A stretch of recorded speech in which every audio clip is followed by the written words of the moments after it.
The MacGyver, SG-1, audio series. Chapter 8, Sliding Scale. The Past. The thick smell of dust and papyrus hung in the air as MacGyver gently leafed through one of the many big, old books Daniel Jackson kept in his storage room/office workspace. He had to remind himself that these words had more meaning than just folklore and superstition like the rest of civilization always believed. These tales came from societies that were actually ruled by aliens posing as their gods. As tired as he was, he couldn't help but dig a little deeper and deeper. A few hours ago, he was let in on the biggest secret in the world. General George Hammond not only informed the troubleshooter of the Stargate program, but asked him to join it as well. It was all too much to take in at once. Aliens and portals and who knows what else. He asked for some time to consider his options and to learn more about what he might be getting himself into. Hammond graciously and eagerly agreed and invited him to roam the facility. The first stop? Daniel's office. Since he was the one to figure out the symbols to the gate, Mac figured his notes were the best place to start.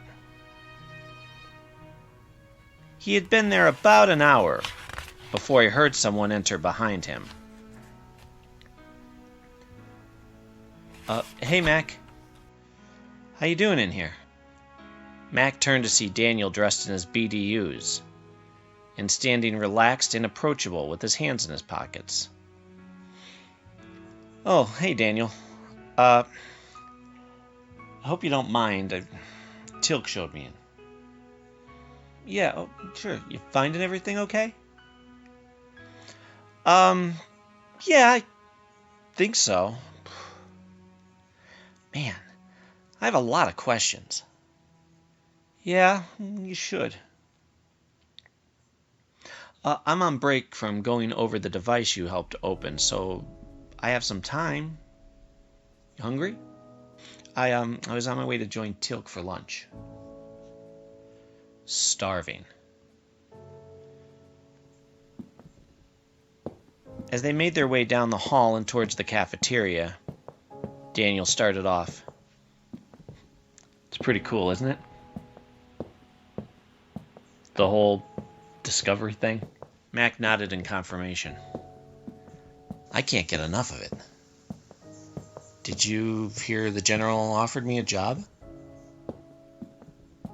Daniel's eyes raised. Here? At the base? Well, that's great! The archaeologist was filled with excitement.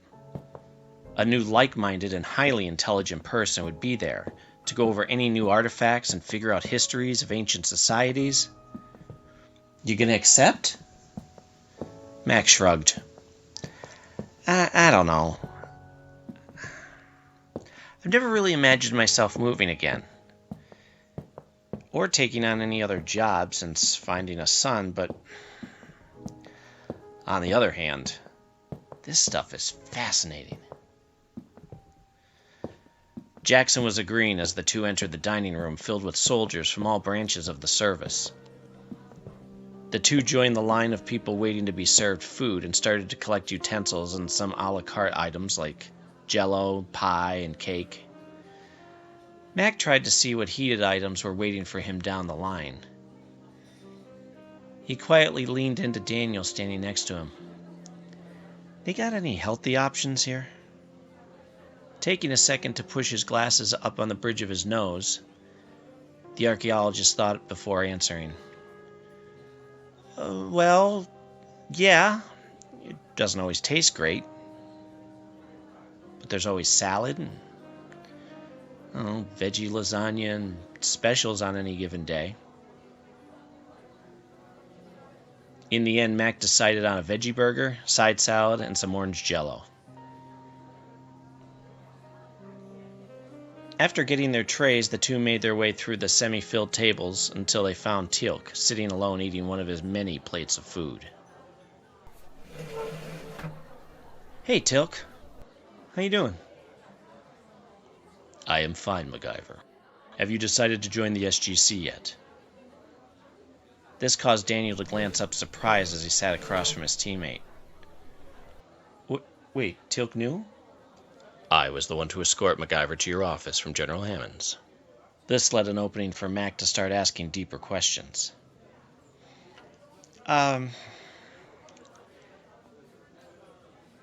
Jack mentioned you used to be, one of the... I was first primed to Apophis. From the time I was born, I was raised to believe my purpose was to live and die for him. Well, what made you break away? It was Master Teal'c, my mentor, who taught me the truth. As MacGyver took a bite of his burger, he imagined what life must have been like. So, what made you, finally decide to leave? O'Neill, was all the Jaffa responded before looking down to shovel pasta into his mouth. Mac looked over to Daniel sitting next to him, looking for more. He smiled before adding to the story. On our first mission, we were captured by Teal'c and his men. Apophis ordered him to kill us and all the others there. Okay, so what happened? Jack O'Neill happened. Eyes turned towards Teal'c to finish the story. I recognized a kindred spirit in O'Neill and an unrelenting warrior's heart. I felt if I was to rid the universe of false gods and free the Jaffa people, I would need to join forces with such a person. The troubleshooter put his burger down while trying to grasp such a decision. Just like that? Stoically, Teal'c looked up. No. Daniel put his fork of corn down. Teal'c had to leave behind his family. We ended up going back for them later, but it wasn't easy. So now you live here. Indeed. The SGC has become my home, and SG-1 my family. This caused both Daniel and Mac to smile. And you guys go on all these dangerous missions to other worlds, huh? Well, what's Jack like? Both Daniel and Teal'c exchanged a glance. The Jaffa straightened his posture with pride before answering with a smile. O'Neill is a noble warrior and a wise leader. Mac then turned his attention towards the archaeologist, waiting for his response. He took a sip of water first. Jack can be hard to read. He comes off as cranky at first, then antagonistic, immature. But once you get past that, he took a moment to choose his words. He's one of the greatest people I know. Mac looked down at his tray as he moved his salad around. Yeah, I get the cranky bit. Not so sure he necessarily likes me. Well, you have to understand, when I met him, he treated me the same way. His son had recently died. I think he's afraid to let anyone close to him at first because he can't stand the thought of losing anyone else. He pretends to be standoffish, but he's actually a big goof. Oh, yeah? Oh, you have no idea. He's the king of sarcasm and pretends to not be too quick if he thinks it's funny. Max smirked at the thought. He hoped he could see him that way. Believe me, as much as we argue and debate, there's no one I trust more. The three took a moment to eat and think over the conversation before Daniel continued. Can I tell you something? I think Jack is actually excited to have you around. I don't know about that. He seems uneasy. Well, can you blame him? I mean, think of it from his point of view. Not only does he now have family he never knew, but it's his twin. And it's you.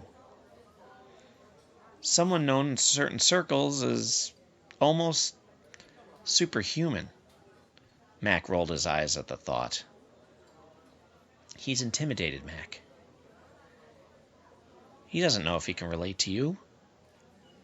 Okay, well, what do you guys think I should... Just then, Jack came in and spotted them. As he made his way over to them, they took a bite from their plates. Hey, boys. How's it going? He asked as he pulled out a chair to sit next to Teal'c. Daniel Jackson answered first. Hey, Jack. Teal'c and I were just filling Mac in on what it's like here. Oh, yeah? Got clearances and all that, huh? He caught the look Mac and Daniel gave each other. What? What's going on? Mac sat back before answering. General Hammond offered me a position at the SGC. Jack's eyes widened. Oh, well, cool. You gonna take it? Mac was somewhat surprised at his brother's reaction. Well, I don't know. What do you think? He glanced around to Daniel as if to say, let's see if you're right. Yeah, sure. It'll be fun. You can do, your thing. Mac's eyes narrowed. Jack, do you have any idea what I used to do? Yeah, sure. You would, go around and help people, right? He glanced between Daniel and Mac for some type of confirmation. Okay. How? The troubleshooter asked. Jack paused for a moment before giving up. Okay, you got me. I have no idea what a troubleshooter is. How's that work? You get called for what? When a person goes missing, or... Mac nodded as he finished swallowing his food. Yeah, sometimes. Basically. I mean, there are times a strike team isn't the right call. When they needed someone to get in and out undetected, I'd get the call. The other three were now completely engrossed in Mac's story. Sometimes it would be a hostage situation or retrieving some delicate information or device. Other times I got to take part in peace negotiations or test the security of some high-tech facility. It was pretty exciting. Jack's fingers were interwoven in front of him on the table as he listened. What made you quit? Sam. Oh, my Sam, not yours. Daniel looked down as he smirked. Once I found out I had a son, well, nothing else seemed to matter. I was so happy and guilty at the same time. I mean, imagine knowing you should have been part of your son's life, but you missed it. O'Neill's eyes looked down. I do know. Before the Stargate program, I was too busy being the good soldier and not home enough with my family. You always assume there's enough time. But I'd be in Afghanistan on my son's birthday, and I'd tell myself I'd be at the next one. Then he was gone. Then on top of that, my wife was gone. I get it. There's no better reason to give up anything for your family. A moment of silence passed between the four out of respect for Jack's loss and his willingness to open up. Mac reached out to touch Jack's arm. So you get it. Yeah, I get it. Mac turned towards Teal'c and Daniel. You two have kids? Daniel shook his head as the Jaffa beamed with pride. Indeed I have. My son, Ryak, is in training to be a great leader one day. Mac smiled and nodded in appreciation on Teal'c's enthusiasm. Nice. Must be hard to be away from him. Teal'c nodded in agreement as Daniel chimed in. This is not a job to take lightly. We are like family, not only because of all we've been through together, but because most of our free time is spent together too. Other than Sam's dad and brother and Teal'c's son, we're pretty much on our own. Max sat back in his chair as he thought for a moment. Yeah, about that. Jacob is Samantha's dad? And he shares his body with a Gould. Tok'ra, actually. Jackson was quick to correct him on behalf of the Jaffa sitting at the table. The Tok'ra are resistance fighters who only take hosts willingly. They're a little hard to read, but they're becoming reliable allies. Jack winced. If you say so. I haven't met one I like. They're just so dang arrogant. It's the same with the Tolan. Just then Daniel remembered he had left the two representatives of those races alone in a room together. Oh, wow. I gotta go. I'll see you guys later. As he scooped up his tray from the table, the Jaffa did the same. I shall join you, Daniel Jackson. Thanks, Teal'c. I might need backup. You boys have fun. Jack teased as his brother waved to them as they dumped their trays and headed out the mess hall. Now, the two relative strangers sat opposite from one another, thinking of what to say next.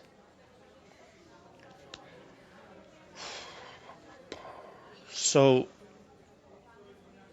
how often do you go off-world? Jack gestured toward a leftover carrot on his brother's plate. Mac quickly nodded and generously slid the tray closer for him to reach. Well, it depends. If we're gone less than a day, we might go 3 times a week. But if it's longer, we may only do 1.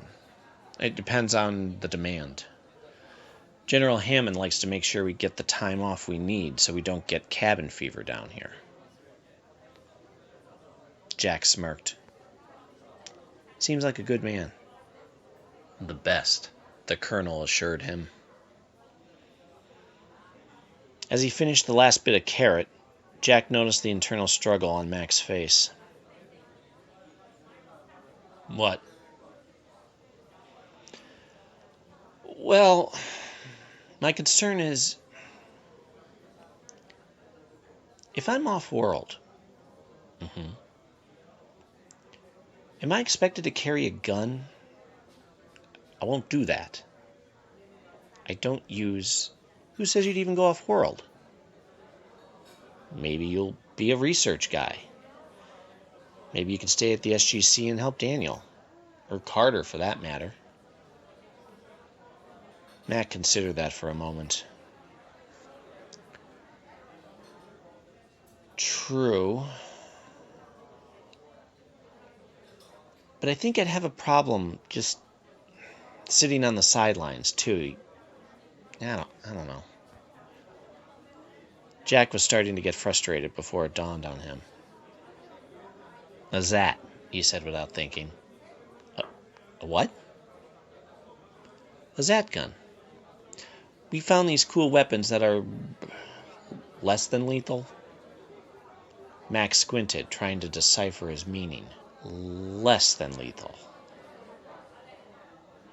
How? Jack started to mime the Z shape as he explained. They shoot a bolt of energy that stuns the enemy. So, like a phaser on Star Trek. Yeah. First shot. Jack looked down at the floor. What happens after the first shot, Jack? Well, the second kills. And the third? Disintegrates. Really? Jack nodded in confirmation.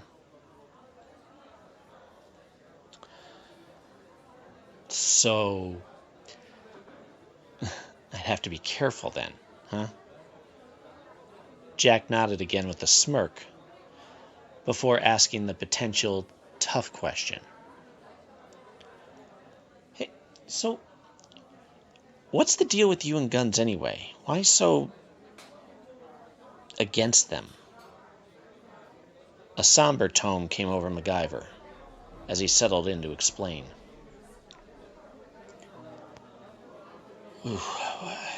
When I was a kid, a few of my friends and I took a gun to go target shooting. Jack's eyes began to well up. This story was hitting too close to home for him, but he continued to listen quietly. Well, Neil, Chuck, Jesse, and I saved enough money to go buy a box of bullets and head into the woods. We were shooting at some bottles, when one of the guys decided he was going to shoot at a bird up on a branch.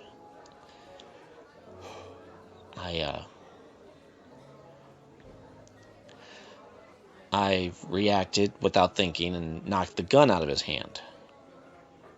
Jack took a hard swallow and nodded in understanding. Well, when the gun hit the ground, it went off. It shot Jesse right in the gut. He never made it to the hospital. A moment of mourning passed between them. Mac didn't know what to say, and Jack, well, he couldn't say anything even if he wanted to. Eventually, Mac changed the topic a bit. I had a hard time in the Army. I kept clashing with my CO about carrying a weapon. Got written up a few times for not knowing protocol or just refusing to use the weapon. Jack wasn't surprised. You had an uphill climb, I guess. Well, eventually they moved me to the bomb squad. I think a lot of them were hoping I'd blow myself up, he said with a reflective smirk. He looked over to meet Jack's gaze before breaching the difficult topic. I can't imagine what you went through. Jack's face snapped in pain. What? With your son. I can't begin to understand what you went through. Jack looked at his brother with a mix of anger for breaching the subject and the pain of the topic. He took a breath before speaking. I almost didn't make it. I was ready to pack it in. You know, I was right outside when it happened, too. Just a few minutes from going in to see him.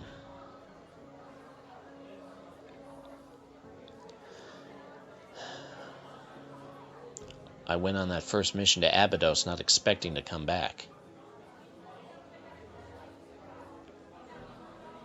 What made you keep going?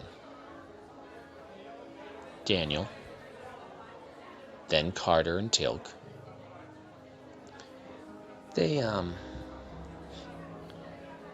distract me and give me focus. Max smiled at the thought.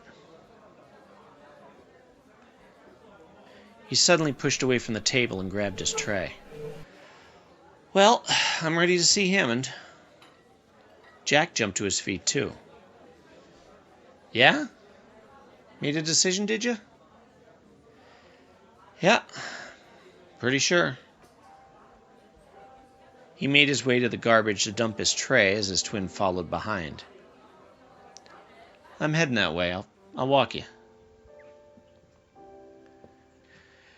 Minutes later, they were in the hallway of Hammond's office and debating the better hockey team. Oh, come on. The Kings haven't been good since Gretzky. True. But you gotta stay loyal, right? They both shared a chuckle.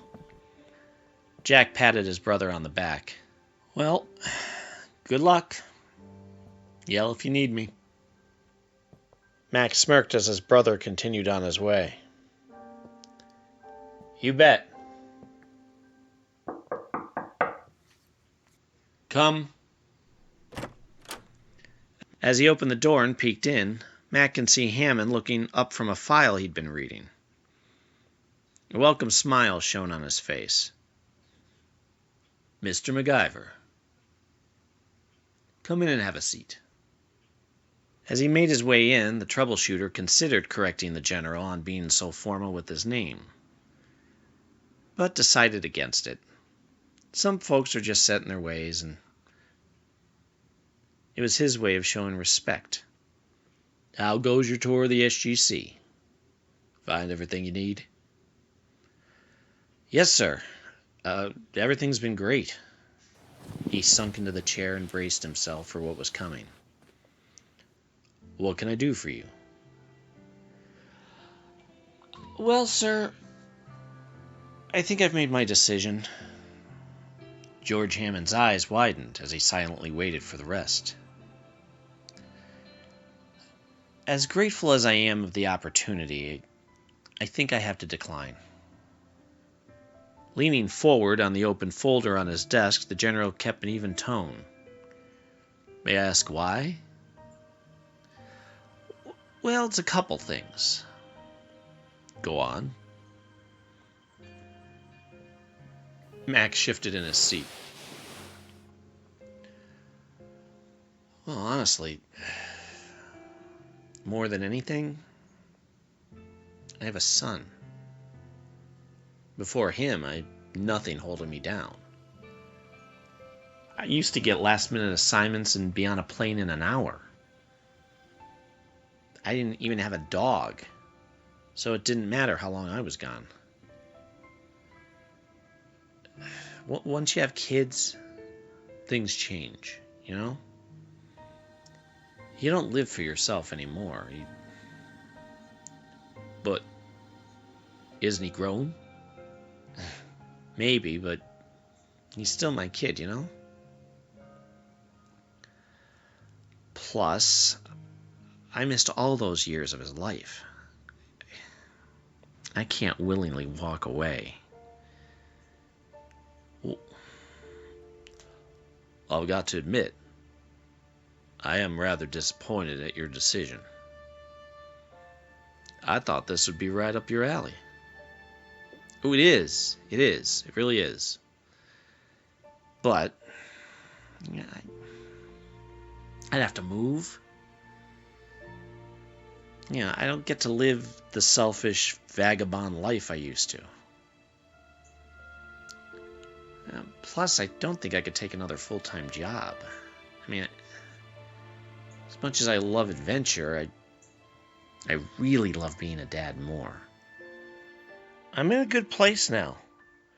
I've settled down. I have a quiet business to keep me busy. The general stood up from his desk and walked over to lean against the front of the desk facing MacGyver. He paused for a moment before responding. I understand. Responsibility to one's family should come first. There have even been a few times I've considered retiring myself. So you get it. Yes, I believe I do. Would you at least consider an alternative option? Alternative? What if? What if there was a situation where we needed to call on you? You wouldn't be away too long, and you'd be helping your country, or even your planet. Like a short-term assignment. How's that sound? The troubleshooter folded his hands behind his head and exhaled.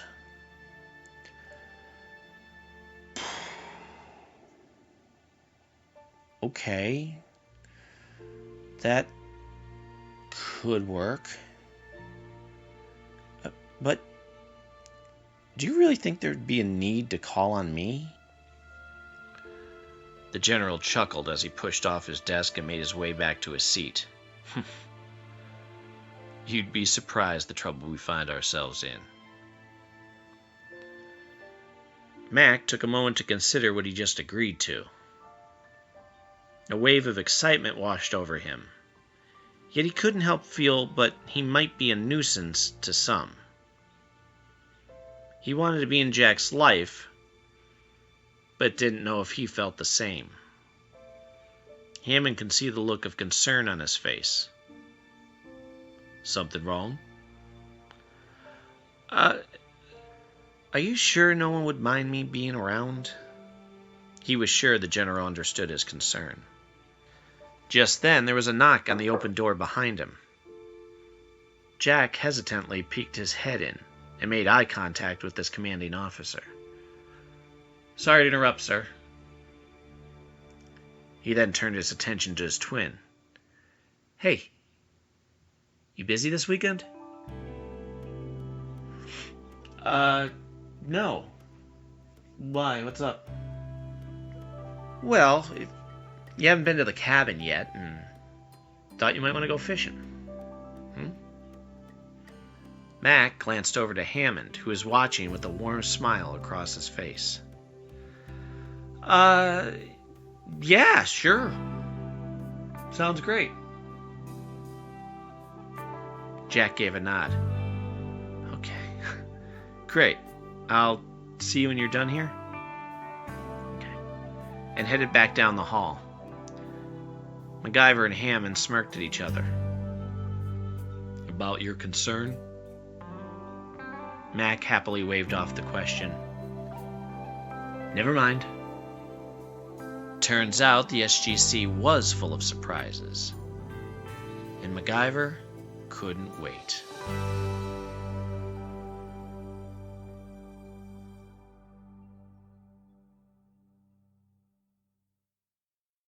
The MacGyver SG-1 audio series is written, performed, and produced by Mac Jackson. Original music by Brian Bosowski. Additional artwork by Jared Brown of Darkstream Studios. Nathan Shell of Commission Credentials. And Urmel Mall. Please rate, review, and subscribe on iTunes and Stitcher. Join our Facebook group and follow on Twitter at MacWJackson. Donations on PayPal at MacWJackson@Comcast.net. Special thanks to Richard Dean Anderson and everyone in the MacGyver and Stargate family. Thanks for joining the adventure.